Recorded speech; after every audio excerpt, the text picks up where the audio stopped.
Let's read some new topic on Excel classes.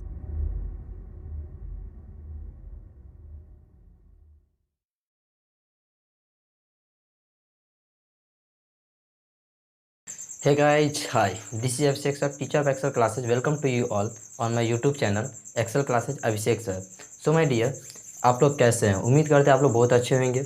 Lockdown में पढ़ाई लिखाई आप लोगों की चल रही होगी। तो आज हम लोग जो है आपके पास फिजिक्स का क्लास 9th का एक नया चैप्टर, नया नहीं मतलब कि फोर्स लॉज एंड मोशन जो है वो चैप्टर का पूरा फुल ऑफ वीडियो लेकर के आया हूँ। ये हमारा वीडियो 2 पार्ट में है। तो पहला पार्ट आज अपलोड होगा और दूसरा पार्ट कल अपलोड होगा। तो बच्चों आज जो वीडियो अपलोड करने फोर्स लॉज एंड मोशन जो अपलोड करने वाले उससे पहले आप लोग कॉपी पेन लेकर के बैठ जाएं और कॉपी पेन लेकर बैठने के बाद जितना भी होगा सारा का सारा नोट बारीकी से बनाते चले जाएं, जिससे आपका कोई भी चीज़ जो है छूटेगा नहीं। और इसके बाद इसका जस्ट बाद जो वीडियो अपलोड होगी वो आपका न्यूमेरिकल वीडियो यानी न्यूमेरिकल टाइप क्वेश्चन साथ साथ एनसीईआरटी का पूरा सोल्यूशन करवाएंगे। तो बच्चों आप लोग तैयार हैं? अगर तैयार है तो पहले हमारा जो यूट्यूब चैनल जो दिख रहा है आपको यहाँ पे एक्सेल क्लासेज अभिषेक सर, उस चैनल को पहले आप लोग लाइक शेयर एंड सब्सक्राइब कर लें। जिसे सब्सक्राइब कर लीजिएगा, उसके बाद साथ साथ सब्सक्राइब के बगल में बेल आइकन है उसको भी दबा लीजिए, क्योंकि जो अगला जो वीडियो आएगा तो अगला पार्ट आप आसानी से देख पाए। इसके लिए क्या होगा कि अगर बेल आइकन दबा लीजिएगा तो आपको तुरंत अपडेट मिल जाएगी, और अपडेट मिलने का मतलब ये है कि आपको नोटिफिकेशन आ जाएगा, फिर आप आसानी से देख सकते हैं। तो इसीलिए आप लोग क्या करें कि इस चीज़ को लाइक शेयर सब्सक्राइब कर ले। चलिए वीडियो को करते हैं स्टार्ट। तो चलिए बिना समय गंवाए वीडियो को कर लेते हैं स्टार्ट। आज जैसा कि आपने थंबनेल में देख ही चुके हैं कि आज हम लोग क्लास 9th के फिजिक्स का चैप्टर नंबर 9 यानी क्लास भी 9 और चैप्टर नंबर भी 9 पढ़ने जा रहे हैं। इस चैप्टर में हम लोग आज किस चीज़ के बारे में पढ़ेंगे तो फोर्स लॉज एंड मोशन के बारे में पढ़ने जा रहे हैं। सबसे पहले देखिए आज हमारा कुछ टॉपिक कुछ किया है। चैप्टर का नाम है force and laws of motion, यानी अगर हिंदी में इसको कहा जाए तो बल तथा गति के नियम। इसमें लगभग हम लोग कोशिश करेंगे पूरा का पूरा थ्योरेटिकल बात को कवर करने का। अगर वीडियो ज़्यादा लंबा होगी तो हम इसको 2 पार्ट में वीडियो बना सकते हैं। तो चलिए वीडियो को करते हैं स्टार्ट। लेकिन उससे पहले आप लोग याद रखिए कि इसमें सिर्फ हम थ्योरेटिकल देखने वाले हैं, और इस वीडियो के जस्ट बाद जो वीडियो अपलोड होगा उसमें सारा का सारा एनसीईआरटी का सॉल्यूशन साथ साथ जितना भी न्यूमेरिकल क्वेश्चन होगा, जो कुछ एक्स्ट्रा क्वेश्चन होगा, वो सारे को हम लोग कवर करेंगे। तो चलिए देखिए पहले हम लोग यहाँ पे फोर्स के बारे में जानते हैं। एक फिगर को ध्यान से देखिए। ये फिगर में एक बच्चा ठेला को खींच रहा है। खींचना मतलब क्या होता है?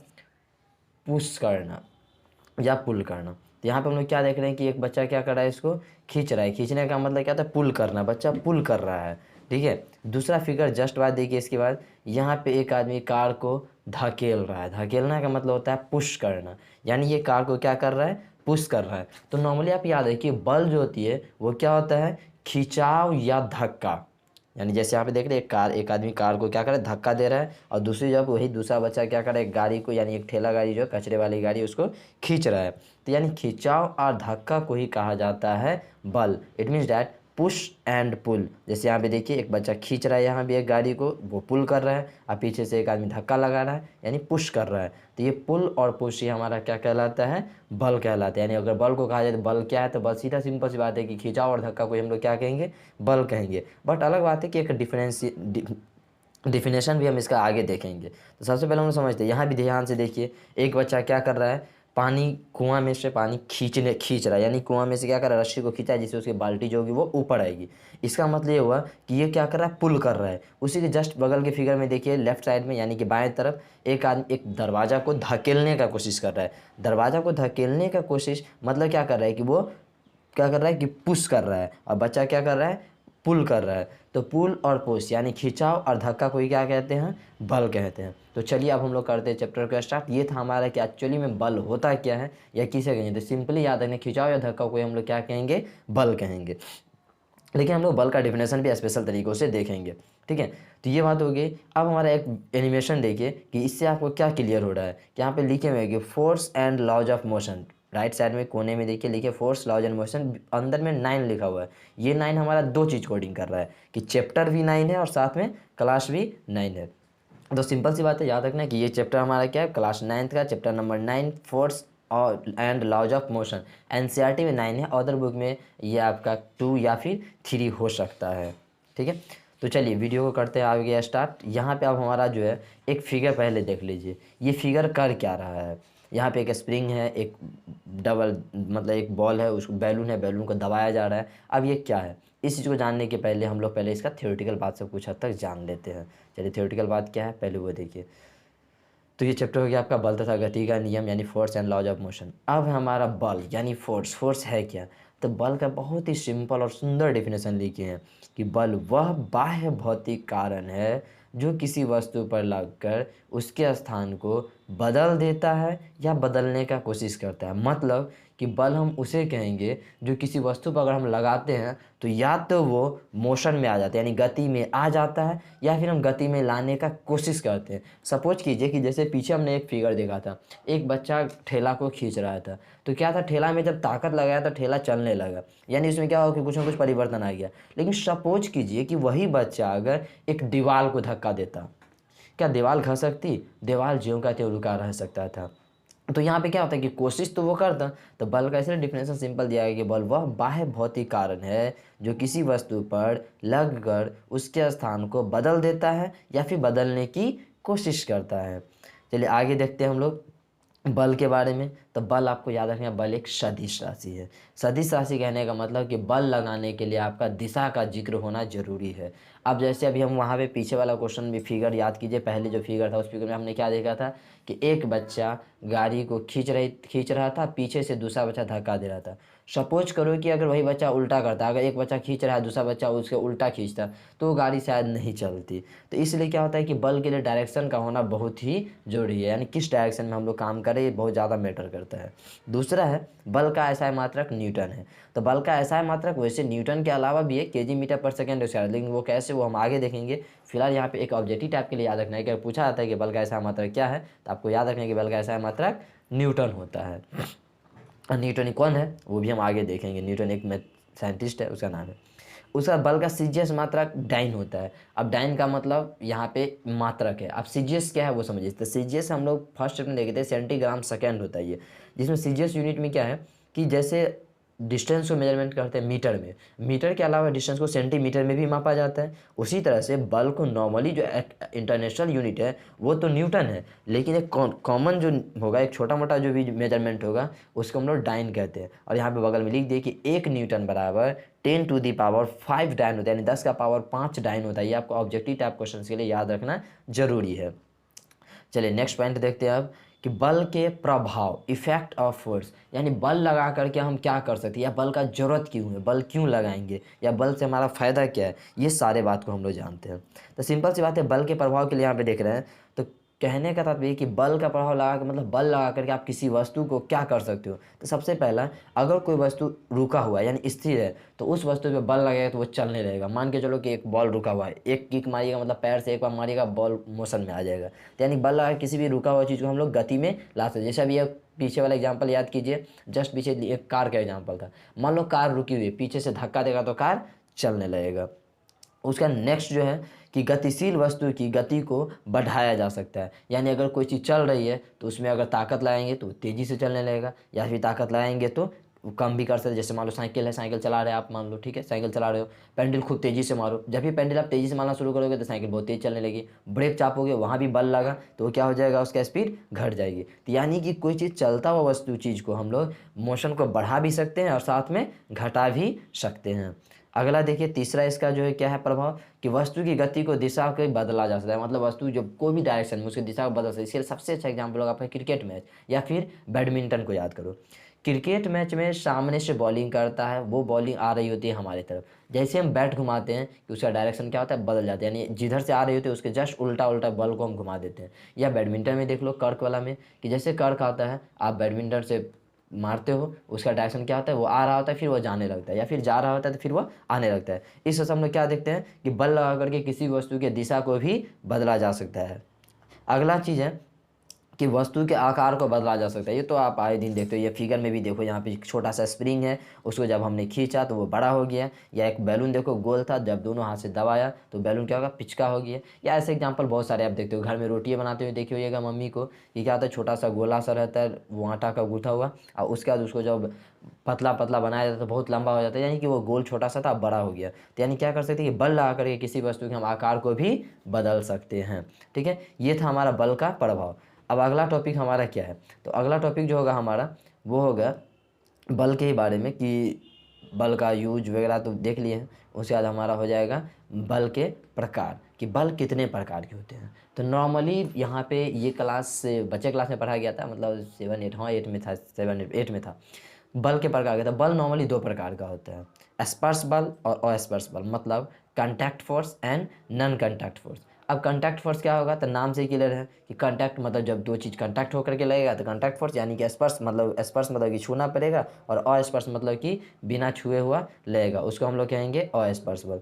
तो चलिए पहले देखते हैं हम लोग स्पर्श बल के डिफिनेशन, कि जब दो वस्तुएं परस्पर संपर्क में रहकर बल का अनुभव करते हैं तो ऐसे बलों को स्पर्श बल कहते हैं। यानी जब दो चीज़ एक दूसरे के कांटेक्ट में रह करके और तब जो हम लोग बल का रियलाइज करते हैं, बल का अनुभव होता है, उसी को हम लोग कहते हैं स्पर्श बल।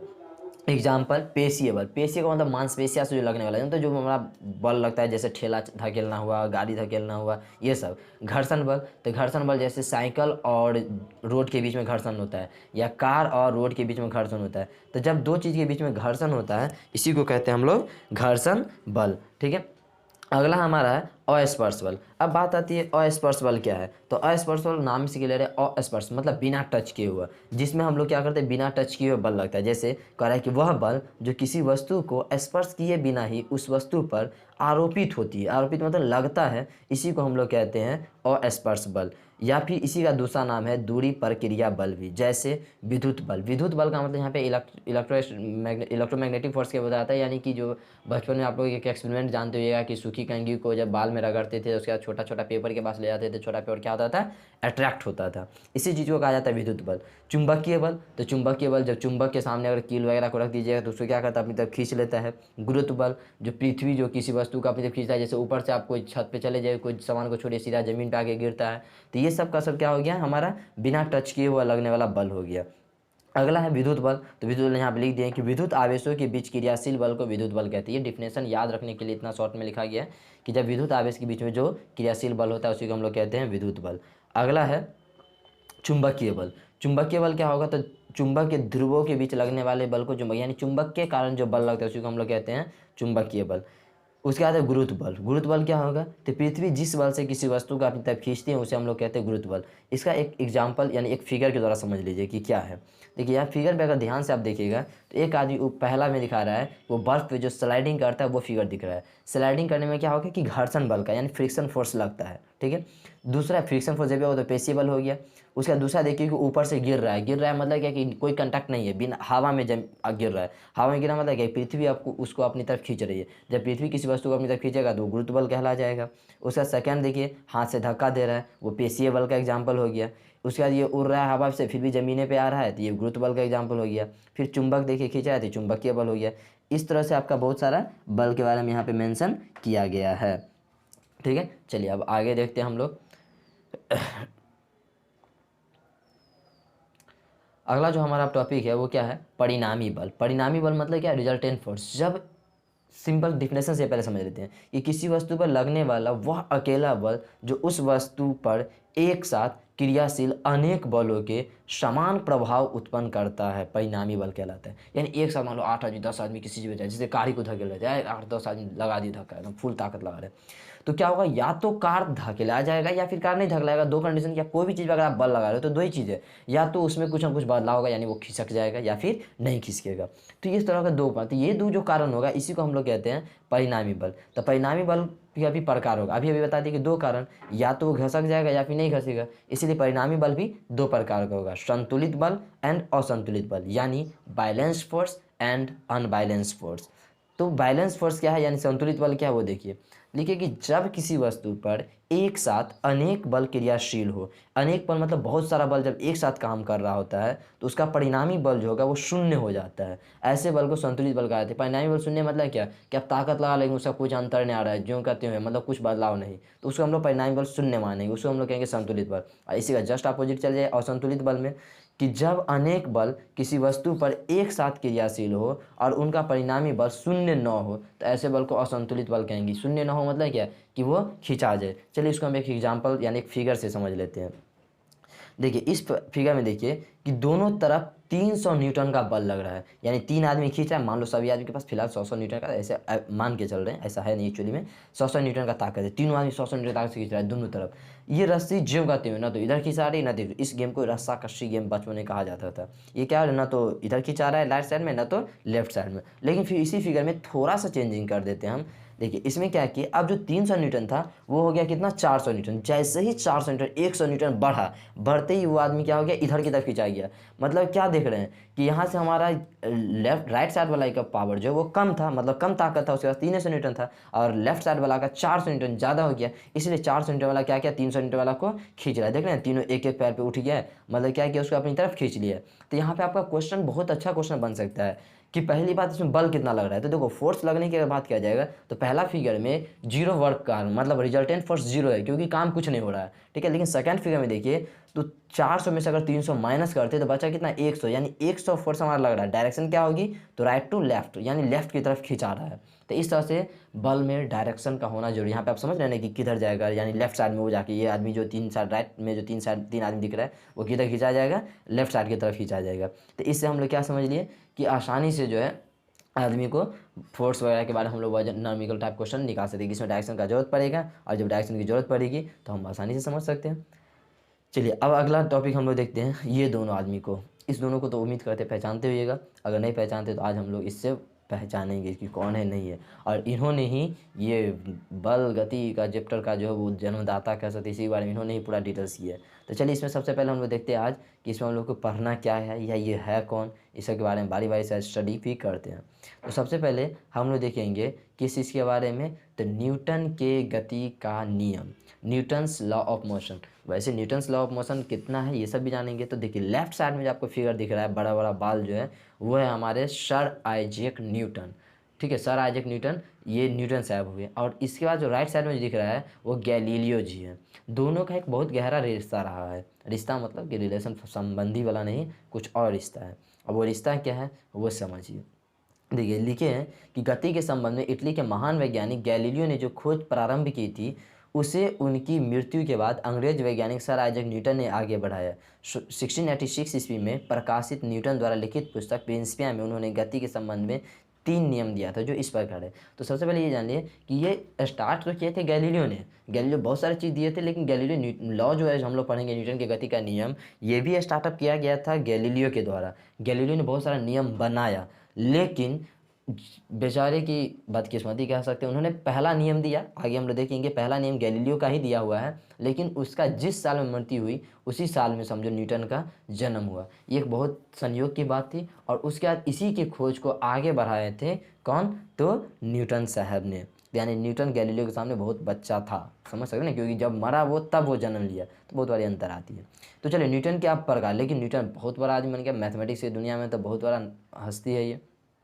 तो चलिए सबसे पहले इसका न्यूटन का जो गति का नाम दिया गया वो ये है, न्यूटन के गति का पहला नियम यानी प्रथम नियम, न्यूटन की गति का दूसरा नियम, न्यूटन की गति का तीसरा नियम। यही हमारे न्यूटन साहब के 3 नियम है। तो पूछा जा सकता है कि न्यूटन की गति के कितने नियम थे, न्यूटन की गति के 3 नियम है। नाम लिखने कहा जाता है एकदम सिंपल, न्यूटन का पहला गति का नियम, न्यूटन का दूसरे गति का नियम और न्यूटन के तीसरे गति का नियम। चलिए अब आगे हम लोग देखेंगे बारी बारी से न्यूटन के गति के बारे में, यानी गति का क्या क्या नियम था, उस नियम के तहत क्या है नहीं है, ये सारी चीज़ें हम लोग जानेंगे। तो चलिए पहले स्टार्ट करते हैं न्यूटन के प्रथम गति के नियम को। तो इसमें क्या करें कि प्रत्येक वस्तु विराम की अवस्था में या किसी सरल रेखा में एक समान गति की अवस्था में तब तक बनी रहती है जब तक कि उस पर कोई बाहरी बल का प्रयोग न हो। ध्यान से समझो इस बात को, यानी कोई भी चीज़, ये एक बहुत बड़ी कन्फ्यूजन थी। पहले के लोगों को क्या लगता था कि जैसे बॉल को अगर आप ज़मीन पर लुढ़काती है ना तो लुढ़कते लुढ़कते क्या था, कहीं ना कहीं जाकर रुक जाता था। तो लोगों के पास ये कन्फ्यूजन थी कि कोई भी चीज़ जो चलता है ना वो चलते नहीं रहता है, बल्कि वो उसका रुका हुआ एक्चुअली स्थिति उसका रुका हुआ है। मतलब ये समझता था कि हर चीज़ जा करके रुकिए जाते हैं, यानी रुकना उसका एक क्या था, उसका मेन खूबी मान लिया गया था।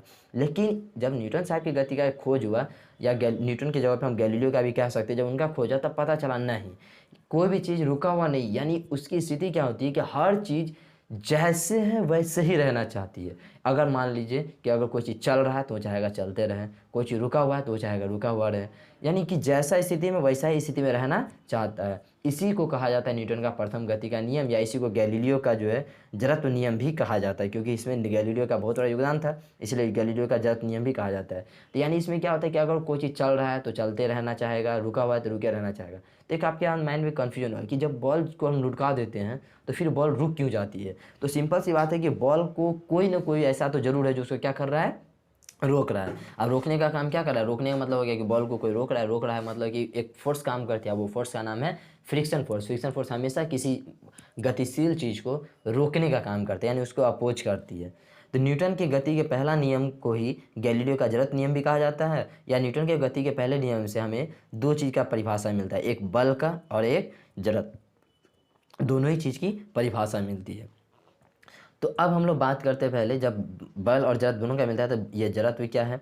तो जड़त्व भी जो आपका न्यूटन का फर्स्ट लॉ था वही समझ लीजिए कि किसी वस्तु का वह गुण जिस गुण के कारण वस्तु विराम की अवस्था में अथवा एक समान गति अवस्था बनाए रखना चाहती है, जड़त्व कहलाता है। मतलब कि किसी पदार्थ का वैसा गुण जो जैसे है वैसे ही रहना चाहता है। जैसे आप देखते हो कि कोई गाड़ी वगैरह जो चलाते हैं या साइकिल रुकाते चलाते हैं तो उस समय कुछ ज़्यादा ताकत लगती है, जब फिर चलने लगता है तो फिर आराम आराम से कोई दिक्कत नहीं है, पेंडल नहीं भी मारे तो थोड़ा देर तक चलते रहता है। तो ये सब क्या हुआ कि जड़त्व का नियम है, यानी कि जड़त्व के कारण कोई वस्तु जैसे है वैसे ही स्थिति में रहना चाहता है। इसका हम लोग कुछ प्रकार भी पढ़ेंगे, बहुत सारे एग्जाम्पल भी पढ़ेंगे। तो पहले जड़त्व का प्रकार, तो जड़त्व नॉर्मली कितने प्रकार के होता है, तो जड़त्व का प्रकार यहाँ पे हम लिख दिए कि जड़त्व 3 प्रकार के होते हैं, विराम जड़त्व, गति जड़त्व, दिशा जड़त्व। तीनों जड़त्व के बारे में बारी बारी से हम लोग स्टडी करेंगे। तो सबसे पहले हम लोग पढ़ते हैं विराम जड़त्व। अब विराम जड़त्व है क्या, तो याद रखिए किसी वस्तु का वह गुण जिस गुण के कारण वह वस्तु अपनी विरामा अवस्था बनाए रखना चाहती है, विराम जड़त्व कहलाता है। यानी किसी वस्तु का वह गुण जिसके कारण अगर वो रुका हुआ है तो वो चाहेगा हम रुके हुए ही रहें, मतलब चलना नहीं चाहेगा। इसी चीज़ को हम लोग कहते हैं विराम जड़त्व, मतलब जैसे है वैसे ही रहना चाहेगा, विराम में है तो विराम में ही रहना चाहता है, इसीलिए तो यहाँ पे विराम में रहना चाहा तो विराम जड़त्व। अब विराम जड़त्व का कुछ हम एग्जाम्पल वगैरह देख लेते हैं, ठीक है। तो विराम जड़त्व अब है क्या, तो विराम जड़त्व को जानने के लिए सबसे पहले देख लीजिए कि विराम जड़त्व के कुछ प्रमुख उदाहरण को एग्जाम्पल से हम लोग समझेंगे, एग्जाम्पल से ज़्यादा क्लियर होगा, ठीक है। विराम जड़त्व के बारे में देखिए, कह रहा है कि जब स्थिर बस अचानक चल पड़ती है तो बस में बैठे यात्री पीछे की ओर झुक जाते हैं। तो आपने भी ऑब्जर्वेशन किया होगा कि जब आप बस में बैठे हुए हैं तो बस में बैठे रहते हैं तो हम लोग क्या देखते हैं कि एकदम आराम से बैठे हुए हैं, जैसे ही ब्रेक लगाता है, ठीक है, या सॉरी ये नहीं, जब अस्थिर बस अचानक मतलब जब आप बैठे हुए हैं, ठीक है, बैठे हुए हैं आराम से, जैसे बस चलना शुरू किया तो जैसे बस चलना शुरू किया तो हम लोग पीछे की तरफ झुक जाते हैं, यानी पीछे की तरफ गिर जाते हैं। या इसका सबसे अच्छा एग्जांपल आपका ये होगा कि जैसे मान लो बाइक पे आप बैठे हुए हो, बाइक पे बैठे हो, बाइक रुकी हुई, जैसे बाइक चलना शुरू हुआ, जैसे पीछे वाला आदमी ना अक्सर जब चलना शुरू होता है उस टाइम में पीछे की तरफ झुक जाता है, या कभी कभी देखते हैं पीछे लेडीज जुड़ी रहती है तो लूढ़की हो जाती है, गिरी हो जाती है। कारण क्या है, कारण इसका एकमात्र ये है कि हमारे बॉडी का जो है वो नीचे वाला पार्ट क्या रहता है, रुका हुआ रहता है। और जब बॉडी का नीचे वाला पार्ट रुका हुआ रहता है और ऊपर वाला पार्ट भी क्या रहता है, रुका हुआ रहता है, लेकिन जैसे ही गाड़ी चलना शुरू हुआ तो नीचे वाला पार्ट आ गया मोशन में और ऊपर वाला पार्ट तो स्वाभाविक सी बात है विराम जड़त्व है, तो वो तो चाहेगा कि हम रुका हुआ रहे, हम चलना चाहेगा नहीं, तो वो रुका रहना चाहता है, लेकिन नीचे वाला पार्ट आ जाता है मोशन में। तो सोचिए जब नीचे से घसक जाएगा तो ऊपर वाला तो गिरेगा ही। या इसका एग्जांपल आप याद कर सकते हैं, बचपन में ये बोरा वगैरह पे एक बच्चा को बैठा करके खींचा करते थे, तो उसमें क्या होता था कि अगर आराम से खींचा तो ठीक है, अब बोरा बैठा दो एक बोरा खींच दो तो पीछे वाला बच्चा फटाक से लुढ़क जाता था। मतलब क्या था कि बच्चा जो आपके पास बोरा बैठा हुआ था वो बोरा क्या था उस टाइम में रुका हुआ था और उसके साथ साथ बच्चा भी रुका हुआ था, लेकिन जैसे आपने बोरा खींचना शुरू किया तो बोरा तो मोशन में आ गया, लेकिन उसमें जो बच्चा बैठा हुआ था वो विराम के कारण चाह रहा था हम रुके हुए रहें, जिसके कारण क्या हुआ कि बोरा खींचा गया, वो उसका नीचे वाला पार्ट मोशन में आया, ऊपर वाला पार्ट मोशन में आया नहीं, इसीलिए वो पीछे की तरफ गिर जाता है, जिसकी वजह से सेरेब्रम में चोट लग जाता है। ये सब काम अगर किया जाता है बड़ी सावधानी से कीजिएगा। चलिए आगे देखते हैं इसका आंसर क्यों रहा है, क्योंकि यात्री के शरीर का निचला भाग जो बस की सतह के संपर्क में रहता है बस की गति के साथ गति में आ जाता है, लेकिन शरीर का ऊपरी भाग विराम जड़त्व के कारण विराम में रह जाते हैं, इसीलिए यात्री पीछे की ओर झुक जाता है। तो ये सब एनसीईआरटी का क्वेश्चन में भी आएगा, तो इसको थोड़ा सा ध्यान से देख लीजिएगा। अगला है दूसरा क्वेश्चन, किसी डंडे के प्रहार द्वारा दरी की धूल झाड़ी जाती है। देखते हो यार कि धूल का झाड़ने के लिए कोई दरी को खड़ा करके उसके ऊपर डंडा से पीटा जाता है, तो ऐसा क्यों होता है? तो इसके लिए हम लोग देखिए आंसर लिखे एकदम सिंपल, कि क्योंकि डंडे के प्रहार के कारण दरी की गति की अवस्था में आ जाती है, लेकिन विराम जड़त्व के कारण धूलकण विराम में ही रहते हैं और गुरुत्व बल के कारण नीचे गिर जाता है। इस तरह धूलकण दरी से अलग हो जाता है, यानी कि जैसे आप दरी को उठाएं उसके ऊपर डंडा मारे तो दरी भी रुका हुआ था और साथ साथ उसके साथ धूलकण भी उसके साथ चिपका हुआ था, रुका हुआ था। लेकिन जैसे आपने दरी पे डंडा मारा, दरी क्या हो गया, मोशन में आ गया। लेकिन उसमें जो कचरा था वो रुकना चाहा, वो तो गति में नहीं रहना चाहा, तो वो रुकना चाहता। दरी जब हट जाएगी तो वो हवा में कहाँ पर रुकेगा, हवा में थोड़ी ना चिपका रह जाएगा। तो और नीचे से पृथ्वी भी देख ताकत लगा रही है, गुरुत्व बल जो हम पीछे देखे थे ग्रेविटेशनल फोर्स, तो पृथ्वी के बल की वजह से क्या होता है, ग्रेविटी फोर्स की वजह से वो नीचे की तरफ खींचा गया, इसलिए धूलकण अलग हो जाता है। अब एक ही बार में पूरा धूलकण तो रुका नहीं रहा था, इसलिए 2 बार 3 बार में झड़ जाता है। चलिए अब अगला टॉपिक देखते हैं। विराम जड़त्व के बाद हम लोग का जो अगला टॉपिक आएगा वो क्या है, बलता गति के नियम में ही हम लोग देखेंगे गति जड़त्व। विराम यानी हम तीनों जड़त्व पहले आज इसमें देख लेंगे, उसके बाद अगला वीडियो में देखेंगे हम लोग न्यूटन्स का सेकंड लॉ। तो इस वीडियो में हम लोग गति का जड़त्व के बारे में पूरा पढ़ लेते हैं। तो पहले गति जड़त्व क्या है, किसी वस्तु का वह गुण जिस गुण के कारण वह वस्तु एक समान गति की अवस्था बनाए रखना चाहता है, गति जड़त्व कहलाता है। मतलब कि अगर कोई चीज़ चल रहा है तो वो चाहेगा हम चलते रहे, रुकना चाहेगा ही नहीं। कोई पंखा को चालू कर देते पंखा चलता है, स्विच ऑफ करने के बाद कुछ देर तक चलता है, क्योंकि उसको वो चाहता है कि चलते रहे, लेकिन उसको रुकता फिर कैसे है, उसको कोई ना कोई रोकता है। तो जब कोई चीज़ चल रहा है तो वो चाहेगा चलते रहें, तो इसी को कहा जाता है गति जड़त्व। इसका भी हम एग्जाम्पल से ज़्यादा क्लियर समझेंगे, यानी कुछ प्रमुख एग्जाम्पल देख लो। एग्जाम्पल क्या है, सबसे पहला है कि चलती हुई बस में अचानक रुकने पर बस में बैठा जाते ही आगे की ओर झुक जाता है। इसका एग्जाम्पल पहले आप कार से ले लो। देखते हो कार में कहा जाता है सीट बेल्ट लगाने के लिए। सीट बेल्ट क्यों कहा जाता है, जैसे गाड़ी चल रही है सडनली ब्रेक मारेगा, आप आगे की तरफ झुकेंगे, आगे की तरफ झुकेंगे तो आगे तो लोहा है, शीशा है, सर में चोट लगेगा, सर फूट उठ जाएगा। इन सब कारणों से क्या कहता है सीट बेल्ट। तो हम तो समझते हैं कि प्रशासन बेवकूफ़ है, ऐसे ही कह रही है, ठीक है। तो चलती हुई बस में अचानक, बस में भी होता है कि आगे देखिए पकड़ने वाला सीट के पीछे नीचे पकड़ने वाला दिया रहता है, क्योंकि जैसे अगर ब्रेक एकाएक किसी कारण से अगर मार दिया जाएगा तो आप आगे की तरफ झुक जाते हैं। कारण क्या होगा, तो कारण सिंपल देखो यहाँ पे लिख देगी, क्योंकि यात्री के शरीर का निचला भाग बस की सतह के संपर्क में रहता है। आज बस की रुकते ही विराम में आ जाएगा। तब पहले जब बस चल रही थी तो वो आदमियों चल रहा था, समझो पूरा मोशन में था, लेकिन ज्यों ही बस रुकी वो आदमी भी क्या है गया, रुक गया। लेकिन गति जड़त्व के कारण शरीर का ऊपरी भाग क्या था, गति में रहना चाहेगा। वो नीचे वाला भाग तो रुक गया, लेकिन ऊपर वाला भाग चाहेगा नहीं हम गति में रहें, जिसके कारण गति में रहेगा तो आगे की तरफ झुक जाएगा, और आगे की तरफ झुकेगा तो लग जाता है चोट वगैरह। चलिए अगला एग्जांपल से देखते हैं, चलती हुई बस से बाहर कूदना खतरनाक है। ये तो भाई परफेक्ट है। चलती हुई बस से आप देखते हो कंडक्टर वैसे वो कूद जाता है, तो आप लोग कोशिश नहीं कीजिएगा। ऐसा क्या होता है कि जब बस चल रही होती है तो उसमें बैठा यात्री भी मोशन में रहता है, ठीक है, बस के साथ साथ। अब जैसे आप ज़मीन पर कूदिएगा तो ज़मीन तो आपका रुका हुआ है, ज़मीन तो चल नहीं रही है, तो ज़मीन पर अगर उतरिएगा तो ज़मीन में घर्षण रुकेगा, आप रुक जाएगा, एकाएक रुकिएगा, आपका शरीर चाहेगा मोशन में रहने का, आगे की तरफ गिरिएगा तो जानबे करते फेशियल पूरा बदल जाएगा, तो फिर प्लास्टिक सर्जरी का नौबत आ जाएगा।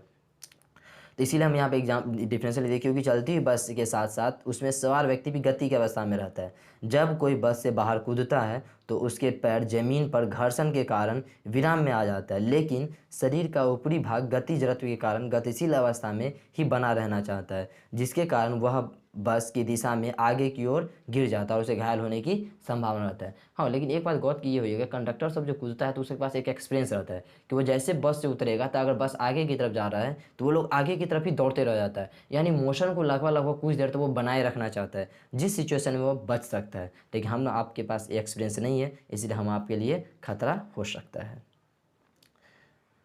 चलिए अगला हमारा जो होगा ये था गति जड़त्व, विराम जड़त्व। अब हमारा अगला होने वाला होगा दिशा जड़त्व, ठीक है।